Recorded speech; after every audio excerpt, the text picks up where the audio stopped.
Hi and welcome to my channel. Today I want to talk about the must-haves in your pantry to cook most of the foods from scratch. My hair's nice today. Today I have 10 things I want to talk about, the things you need in your pantry to cook almost all the foods you can imagine. Let's start with number 1. Rice, quinoa and oats. I just packed everything together. We always need rice for curries, for the only thing I only cook curries, that's why I always need rice for curries. Quinoa, you can easily replace rice with quinoa if you do any dishes. You can do quinoa even savory and sweet for breakfast or even for dinner, super yummy. And oats, it's like whatever, porridge, normal oats, you can do granola bars, you can do normal granola. It's so versatile, that's why it's a must-have in your pantry. Second thing are lentils. From red lentils, brown lentils, whatever. Red lentils are easier to cook, but a really good source of protein. Brown lentils are not as quick, but they are a bit more hearty, so they're a bit more chewy. So if you want to do a soup or whatever, then rather red lentils. If you want to put it in maybe a lentil salad or something, then rather brown lentils, because you have to chew them a bit more. They're not as soft as red lentils. But as I said, a very good source of protein. And what I always do, you can obviously either buy all the stuff already in cans, but I literally just have it in glass jars. I buy a lot and then put them in glass jars and I have them in my pantry stacked up. So you can literally just whatever the amount you need, dry lentils, cook them easy. It might take a bit longer than rather already cooked, but at least it's not whatever, it wasn't sitting on the shelf for ages in a metal tin or whatever this is, and you never know what kind of stuff they've put in there to make it, to make the shelf life longer. That's why I rather have it dried at home and cook it myself. That's why I go to number 3, beans. Same thing, you can either buy them already cooked in tins or just have them dry at home. That's what I always have, as I said, in glass containers, have them there and just cook them. I also have a pressure cooker. A pressure cooker is very helpful to cook beans because beans are kind of toxic if you don't cook them properly. So you get very bloated and gassy, and your body can't digest it properly if they're not cooked properly. That's why a pressure cooker would be best, because a pressure cooker obviously gets to a very high temperature, which breaks down all the toxins and stuff within the bean. That's why you can digest it better after. You're not getting as gassy or bloated. So this will not happen. Number 4, seeds. Pumpkin seeds, sunflower seeds, chia seeds, flax seeds, whatever kind of seeds you can imagine. You can sprout them, you can put them in your granola, you can put them in your muesli, you can put them to your oats, you can bake a bread and whatsoever. Very versatile. A lot of omega-3 fatty acids, especially flax seeds and chia seeds. Also a lot of good fats in general and a good protein source. That's why it's a must-have in your pantry. Number 5, flour. Okay, flour obviously a must-have, because if you want to bake, what I said before, like bread or whatever, you need flour. But please don't buy this bleached white flour. Go for whole grain flour, or maybe if you're gluten intolerant, like buckwheat flour, anything what is gluten, what doesn't contain any gluten, or maybe spelt flour, rye flour. Those kind of flours are not as bad genetically modified. Like wheat flour is very genetically modified because we eat so much of it. That's why we have to produce more. That's why we change the gene on these plants a bit. That's why I rather go for flours who are not as in common, because we didn't change as much on this plant. What can you use, or what can you do with flour? Obviously you can bake bread, you can make pasta, you can make any cakes, any bread whatsoever. So it's definitely a must-have in your pantry, and it lasts forever. So you can literally last it in a dry, dark place for, I don't know for how long, but must-have if you like bread, like me, because I'm German, so I'm literally just doing sourdough over and over again. So, by the way, sorry about this here, but I just wash it freshly and then it's all fluffy and shit. Anyway, maybe I should do a video about sourdough bread. No? Sourdough is so good. I maybe do one and then you know how to do a sourdough bread. Number 6, any vegetable oils, for example, coconut oil, olive oil, avocado oil, and so on. You have to make sure that you have different kind of oils because for different kind of processes. So it means processes, and I think that's plural of process, I think so. So for example, if you just do a salad and you want to eat a salad with some oil, then obviously rather go for olive oil, because olive oil can't stand or withstand heat. Once you heat up olive oil too much, you will destroy all the good nutrients. That's why olive oil rather cold than heated up. If you want to heat it up, then use coconut oil. Coconut can withstand heat easily without destroying anything. So for cooking, coconut oil is the way to go, or even avocado oil. And with frying as well, I assume it's avocado oil what can go up to very high temperatures. With coconut oil, I'm not sure, this might burn, but definitely avocado oil. So oils are very important to obviously do some cooking in general. Number 7, of course, some pasta.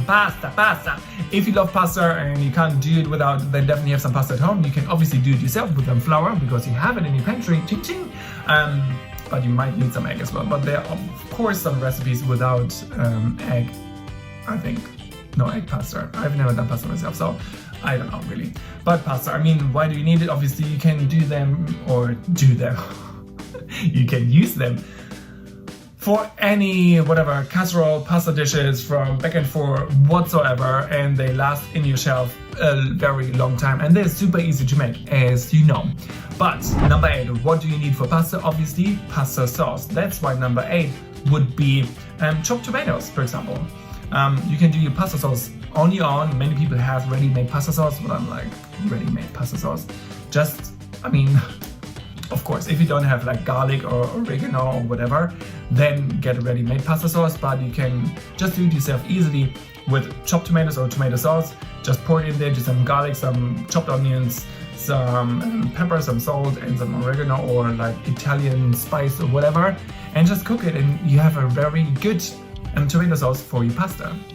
I don't know if this fits to number 7, but I also would like to talk about fermented foods. Sorry, this here is kind of like fermented foods. For example, sauerkraut or fermented beans or kombucha or something like this. You can do this easily at home. Sauerkraut, for example, or like pickles. Oh my god, so good. The only thing you do, literally just chop it up with sauerkraut. You need green cabbage, chop it up very slim and small, squeeze it in a jar, then you just fill it up with like lukewarm water, some apple cider vinegar, some salt, whatever your spices, some peppercorns, maybe some dill, whatever you want to put in there, and then you just like, I said salt, right? Yeah, salt, and then you fill it up until it's covered, and then you screw it, and then you keep it whatever on the countertop, whatever, in like medium temperature, not too warm but also not too cold, and then you just let it ferment. Super easy. It's like, it takes maybe, depends on how warm it is, like up to 2 weeks, and then you have your ready-made sauerkraut. The same thing with pickles, just like chop up the pickles, throw them in there, same thing, like a salt, water solution with some vinegar and pepper and whatever you want to throw in there, maybe something sweet, sugary-ish, and then pickle them for like also 2 weeks, and then you can eat them, and they last forever once they're pickled. Super yummy and super easy to make. Sometimes they're like, these jars are super expensive. When you buy pickles, they're like $6 or something, and these cucumbers, when you buy them, they're like 50 cents or maybe $1, whatever. So do them yourself. It's super easy. You can find any recipes online. Try it. Super easy, and they're super yummy and really good for your gut bacteria. Everything what is fermented helps to digest and gives you really great poop. Just saying. And number 9, vegetable broths, or even like bone broth. I talked about it beforehand about like doing things your own with fermented foods. You could do this obviously either buy it in a Tetra Pak, Tetra Pak, and you're ready made in your pantry, or you could do it yourself in a jar. The only thing you do is literally just throw, I haven't seen it here in Germany, we have like, it's called Suppe und Gemüse, like soup vegetables. I guess it's celeriac or like celery root, carrot, some leek, is it leek? Yeah, leek, some onion, and maybe some parsley. So you throw everything in water, just fill it up with water, throw everything in there, and just like let it simmer for a couple of hours. Once everything like looks kind of bland and kind of dead, the vegetables, then you filter out the vegetables. The vegetable stock needs to be hot. You put it or pour it in a little glass jar, screw it, and because it's hot in there, it will, what is it called? I don't know. It's like, you see when this lid is kind of, when you can press it in. Once it cools down, the lid will soak in and this will be shut. And it means this will, I don't know, last for months in your pantry. It doesn't even have to go in the fridge. That's my little trick. Same with that was vegetable broth. Same with bone broth. Just what is it called? Like soup bowls or something. You can buy them with a lot of what is it called? Bone marrow. That's what you need. Then you simmer it. With bone broth, you have to simmer it for up to 24 hours, a very long time. So the bone marrow really leaks out into the soup and all the nutrients are in this bone broth. Up to 24 hours, just let it simmer on very low temperature. And then same thing, pour it into a jar, obviously filter it out first so it's kind of clear. Then screw this lid on and then you have to just let it cool down, and the same thing, the lid will go down and it's under pressure, and that's why it lasts so long in your pantry. Or you buy just easily the Tetra Pak. But at least you know what is in your self-made bone broth or vegetable broth. That's why I would say self-made. And last but not least, my favorite, number 10, any fruit jars, like from applesauce to nut butter to whatever. You can do it easily yourself. You either buy obviously applesauce and keep it in there. Use for any dishes, obviously for like any desserts or whatever, just like a little spoon, little snack. In between, nut butter, always yummy.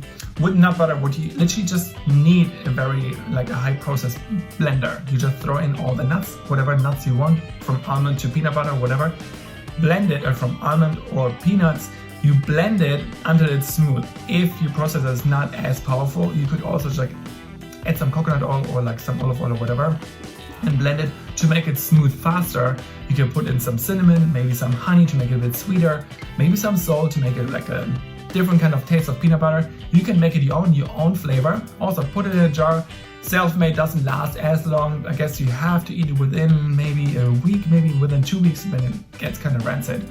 But self-made is so fun to make, and you can play around with your flavors. Same thing with like applesauce or banana sauce, whatever. I mean, I did the other day literally mango, apple and banana. So I chopped it up, put it in a pot, let it simmer once with a bit of water. Once it's a bit smooth, then I literally just put like a hand mixer and mix it through, and then I have like a little sauce, put it in a jar, screw it, and the same thing, because it's hot, the lid will go down, it's under pressure, and it will last forever. And it's super yummy. You can eat it with like whatever, ice cream, or what I always did, my little snack, rice cakes, peanut butter, and then this applesauce mix on top.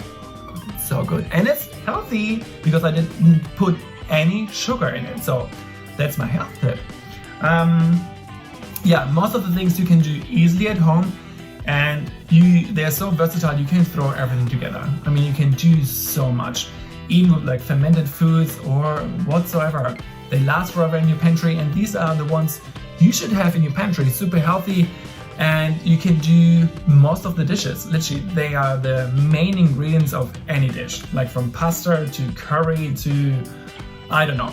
I mean, obviously you need to have the herbs and spices in your pantry as well, but I did another video about the 5 healthiest spices, so definitely watch the other video. It's going to be in the description below. I'm going to put a link about the video. Definitely check it out. I hope this video was helpful. Please give me them thumbs up, give me them comments below.